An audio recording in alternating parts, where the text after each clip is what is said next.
បាទសួស្តីម្ដងទៀតមកកាន់អ្នកដែលកំពុងទស្សនាតោះមកដោះស្រាយបញ្ហាដែលបាត់ icon សម្រាប់ភ្ជាប់ Wi-Fi ឥឡូវនេះខ្ញុំមាន laptop model Acer Nitro AN 515 57ដែលកំពុងមានបញ្ហាបាត់ icon សម្រាប់ភ្ជាប់ Wi-Fi អូខេអ្នកទាំងអស់គ្នា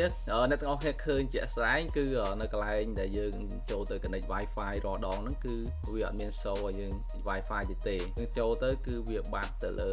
function ឬ icon ដែលយើងអាច connect Wi-Fi នៅកន្លែងនេះបានអូខេអ្នកទាំងអស់គ្នាឥឡូវយើងចូលមកកាន់ File Explorer មកដើម្បីយើងចូលទៅឆែកមើល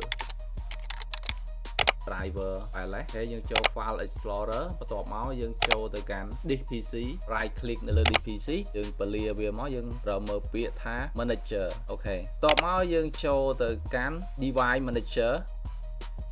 អ្នកទាំងអស់គ្នាឃើញហើយ driver គឺវា load សញ្ញាឧទានសម្រាប់ wireless driver ឥឡូវយើងធ្វើការ disable វាហើយយើងចាំ enable វាមកវិញមក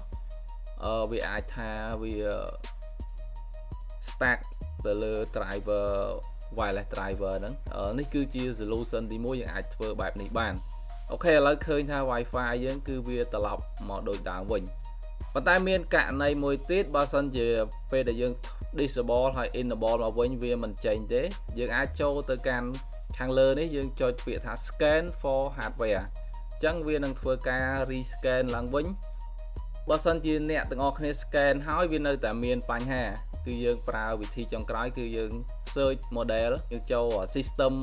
information មកយើង search model ផុស PC ហ្នឹងបន្ទាប់មកយើងទៅ download driver ពីក្នុង internet អូខេអ្នកទាំងអស់គ្នាឃើញហ្នឹងមិញកន្លែងដែលយើងចូលទៅឆែកឥឡូវយើងបាន model ហើយយើងចូលទៅកាន់ model ហើយយើងវាយពាក្យថា driver អញ្ចឹងយើងអាចចូលទៅ download driver ផ្ទាល់ចេញពី website របស់ product ដែលយើងប្រើហ្នឹងបើយើងកំពុងប្រើ Acer យើងវាយ model Acer ហើយយើងចូលទៅ download ទៅប៉ុន្តែបើអ្នកទាំងអស់គ្នាប្រើ model ផ្សេងអ្នកទាំងអស់គ្នាអាចឆែក web ហ្នឹងបានដូចគ្នាបន្ទាប់មកយើងចូលទៅ download នៅក្នុង website របស់ Y ដែលយើងកំពុងប្រើហ្នឹងអូខេ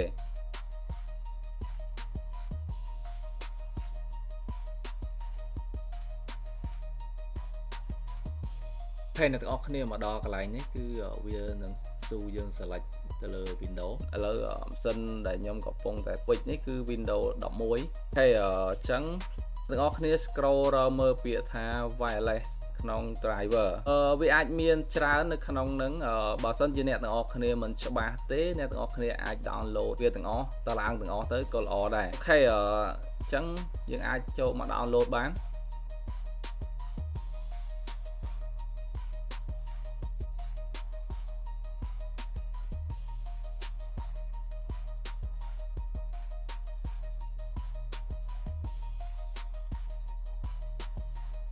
អូខេអ្នកទាំងអស់គ្នាបន្ទាប់ពី download រួចរាល់គឺវាចេញជាទម្រង់បែបនេះជា file zip អញ្ចឹងអ្នកទាំងអស់គ្នាអាច copy យកទៅដាក់នៅលើម៉ាស៊ីនដែលមានបញ្ហាហើយយើងពលាហើយយើងចុច install វាធម្មតាទៅរួចជាការស្រេច